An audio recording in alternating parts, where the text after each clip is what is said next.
Well, we have something new to install some stuff on. I guess it's kind of fun in a sense. Yeah, it's going to be fun.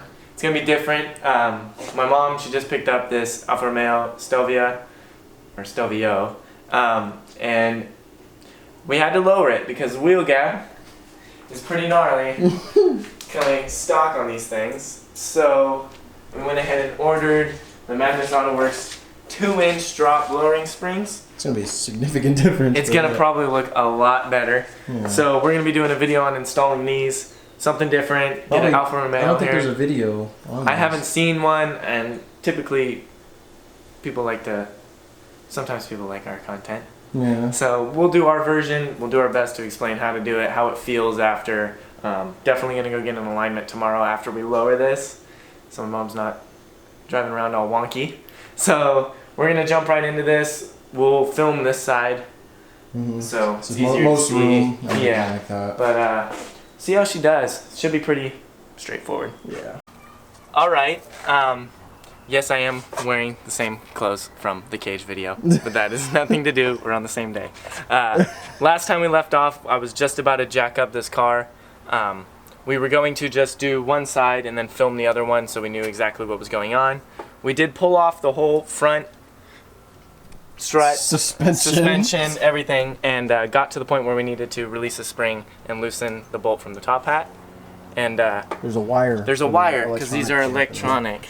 Yes, and we didn't have the socket for it, and we tried what we could, but nothing was really right or safe enough. But for a brand new Alfa new car, so my dad ended up ordering the right socket. It's a number 16 snap-on notched socket, so you can get the wire through here, and that is how we will be able to loosen that bolt, 16 millimeter. So yeah, we're gonna get the side jacked up and go from there. Now that we have what we need to continue this video, and we'll probably just film one side. We're probably just gonna film one side so we can master it. Yeah. Okay, so we just finished the passenger side of the car. Got familiar with everything that we need and how to do it. We're starting on the driver rear right now. We're going to show you guys how we do it. And step one, chalk the wheels. Make sure you're in park. And if you have some random way, if you have a manual version of this, which I don't think they make, put it in gear.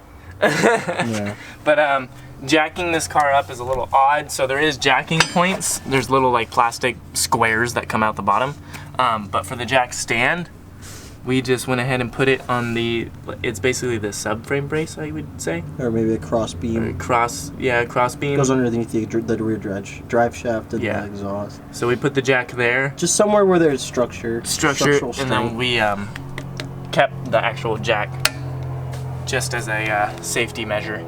And now we're gonna go ahead and crack these lugs off and take the wheel off.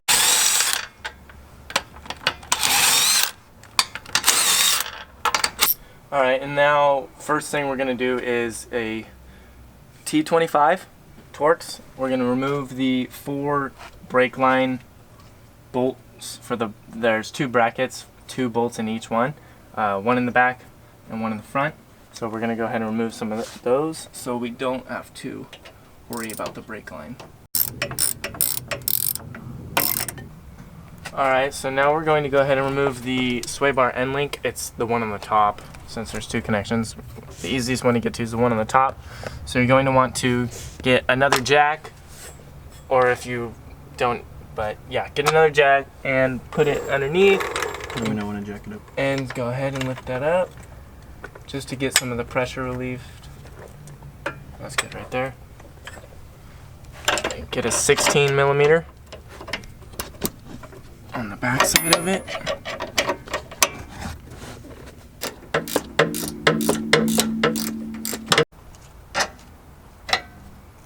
Okay.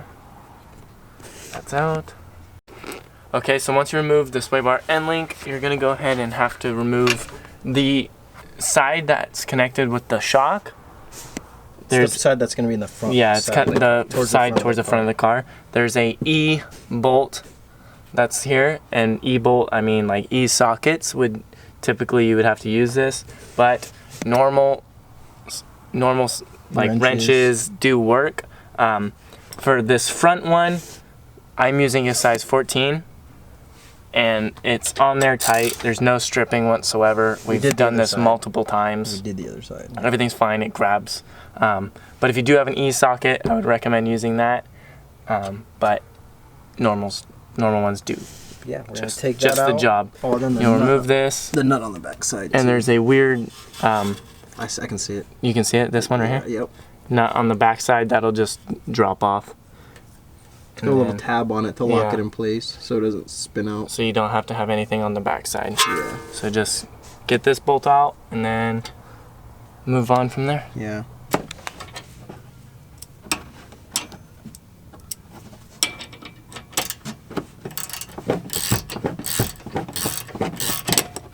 Alright, so we went ahead and got the front one out. Now we're going to move to the back side. It's another E, but for this one it's going to be a 16 millimeter, or you can find the E socket. That's the right size for that. But we use a 16. It's got the same style nut on the back side. Same style. Okay, so when you're removing this back bolt, it's going to make it a lot easier if you jack it up from the actual control arm, not where the hub is, because it's just going to cause more pressure on the bolt. So jack it up by the control arm, and then you'll be able to remove this bolt a little bit easier. We got the bolt out. And the back one is thicker. So. And the back one's way thicker, so you're going to be able to know which one goes where. And now, from this point, we can just drop the jack. Yeah, slowly. Drop her down. And then the spring will lose a little bit of its tension.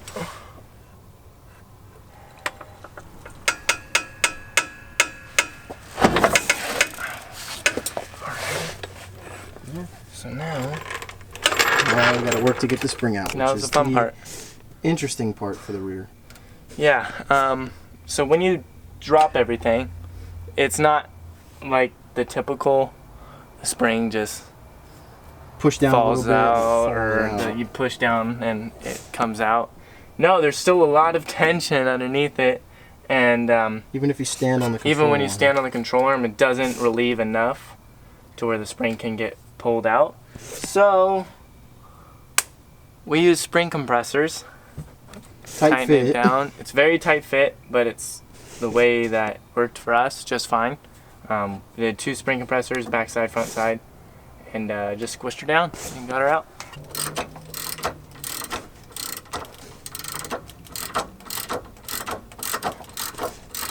Nice little workout.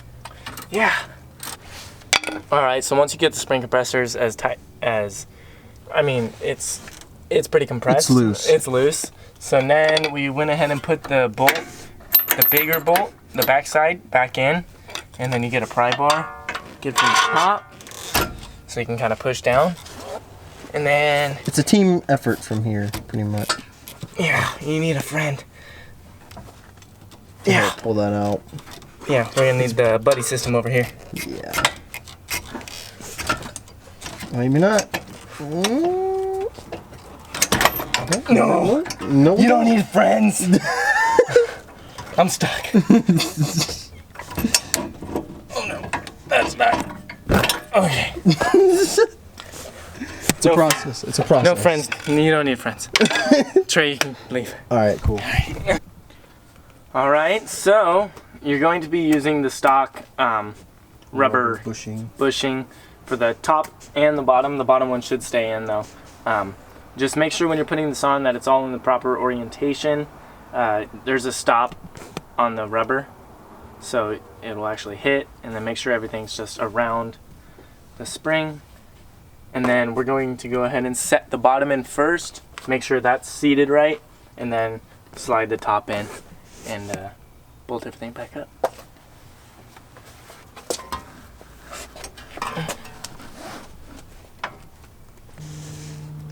Alright, so once the spring's in, you're good to just bolt everything back up. It's the same way as we took it apart, so just do what you did to take it apart in reverse order, and you'll be able to get everything back together.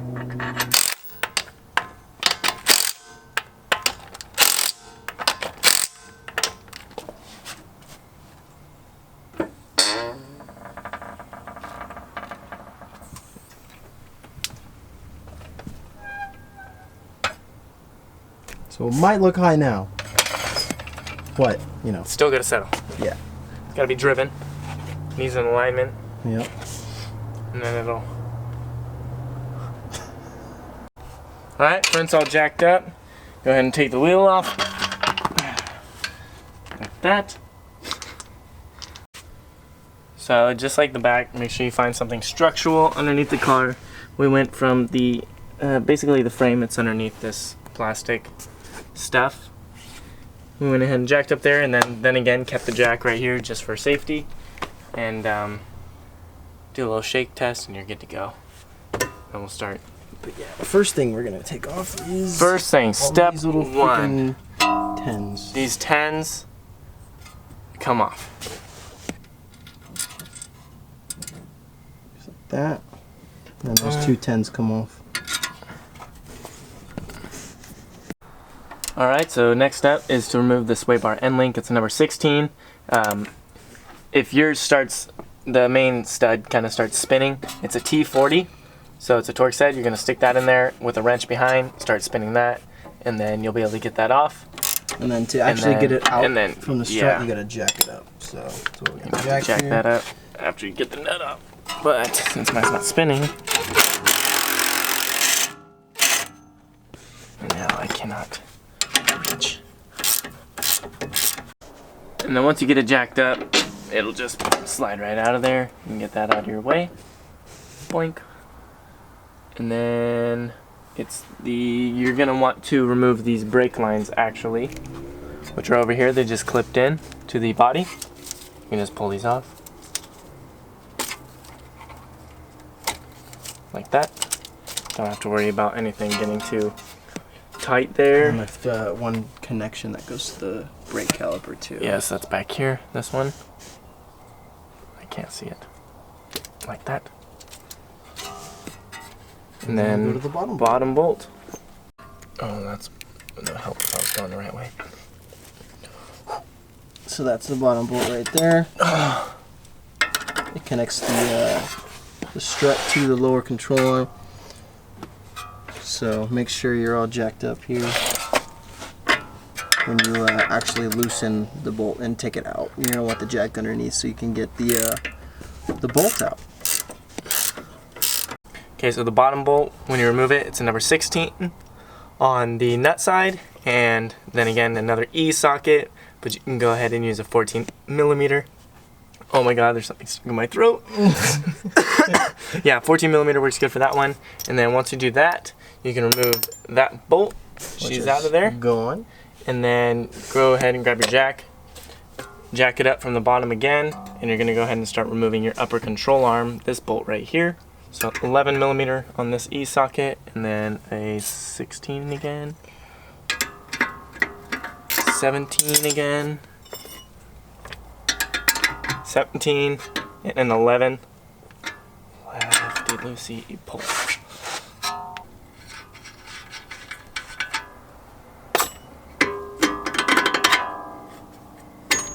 Boom. Okay. Lower the jack slowly, make sure all your lines are good.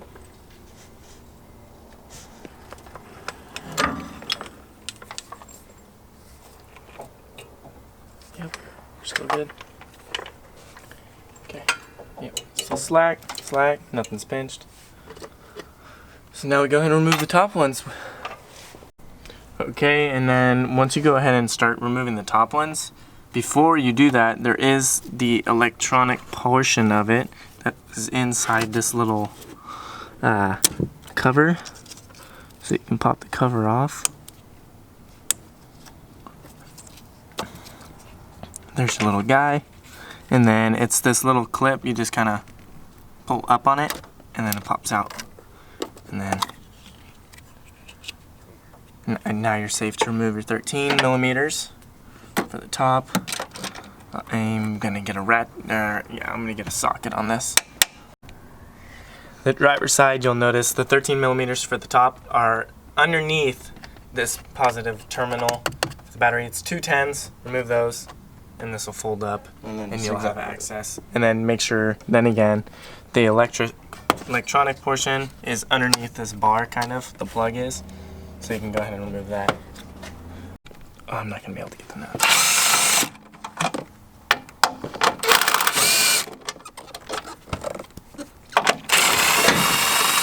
And then, once the top 3 nuts are off, when you come down below, to be able to free the whole strut up, you have to push up on the upper control arm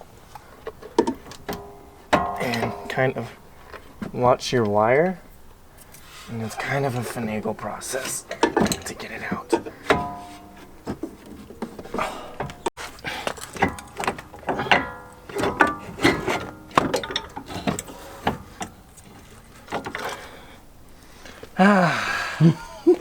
There you go. And see, don't lose your nuts.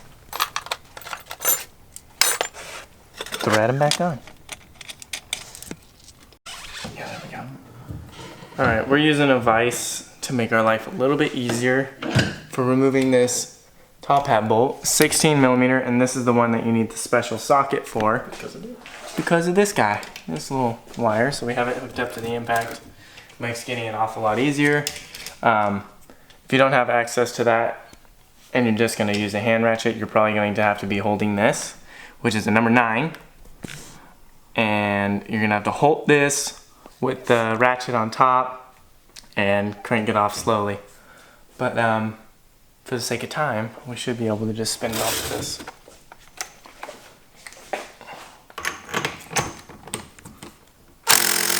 Okay, we gotta crack it. Alright, we're just gonna crack it loose with the ratchet so we can start using the impact, which is not spinning yet, so we're good. Keep going. Before you get it loose, yeah, compress the spring. Yeah, don't get it all the way off without compressing the spring. Because that'd be all right. I'm just getting it tied up as I can for now. Alright, we got our spring compressors on now. Nice and tightened down.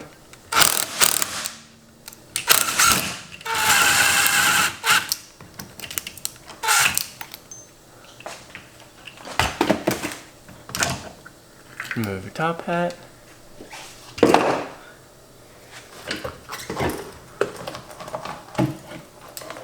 It's okay if the poop comes out.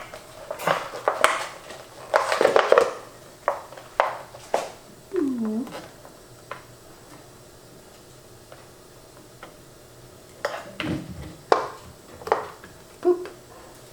There's your old stupid high spring. You got a cool new red low guy spring. The fatter end of the spring goes onto the top, and get that on here. And the spring does seat, and it has a stop right here on the bottom. That's a little guy right here. That's where she stops. And then you can put your top hat back on, and Shouldn't need to compress it. shouldn't need to. Okay, it's gonna look a little crooked and wonky at first, but helps when you have another person. We managed to do it without a spring compressor. You just push down, get a few threads going. Like that. And then you can start tightening her down.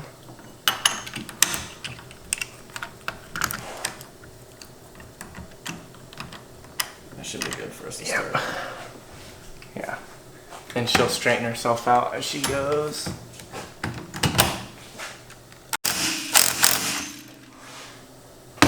There she is. Just for safety, give it a nice one while she's still on the vise. And then we can put her in.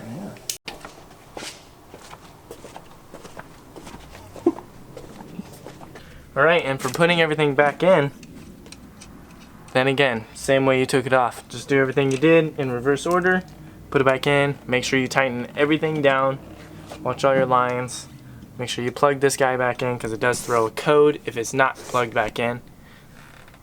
And see how she looks when she's on the ground.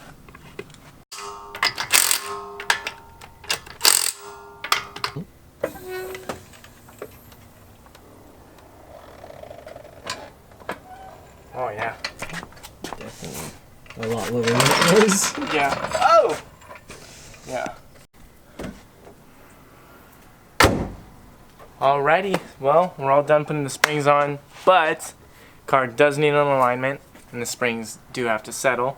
So once she drives it around for a little bit, the alignment's on, the springs will kind of get comfortable and worn in, and the car will sit where it wants to sit, and that's when we will show you the finished product. Since it's so dark right now, the springs aren't settled, and there's no alignment, we're going to wait to show you the finished product until my mom gets all that handled, and then we'll put it out in the sunlight. We'll do a driving review to see how the springs are, because I've driven this, and I'll do kind of a comparison from stock to the Madness springs, and see how she looks.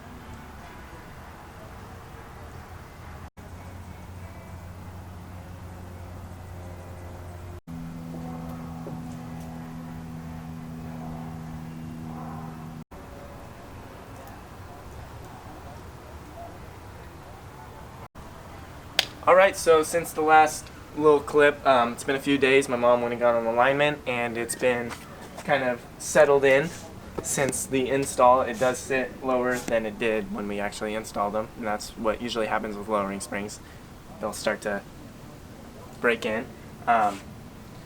So we're going to go for a test drive now and do kind of a little review, and I'll say what we kind of think about the springs, how much they've bettered the car, if they've worsened it in any way, how the handling is, and yeah, so we're going to go inside the car and let's get this started.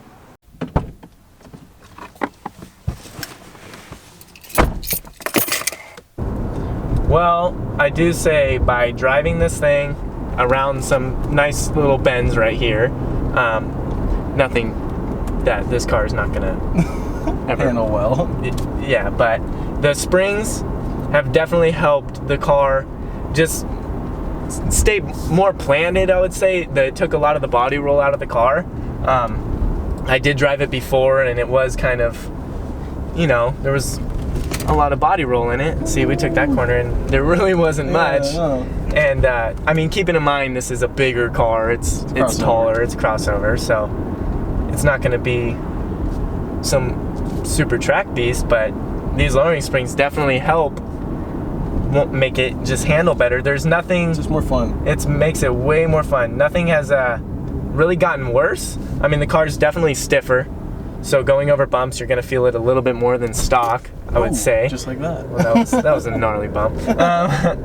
But yeah, you're going to feel it a little bit more than stock suspension, but it's not anything that would make you uncomfortable driving the car. I mean, it's pretty... It's still very nice. It made it a lot more agile. Yeah. I will say that.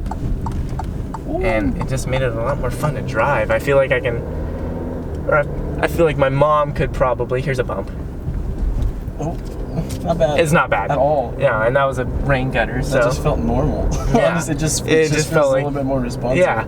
I think if my mom wanted to wing this around a few corners, well, she might. You know, you never know. Some fun.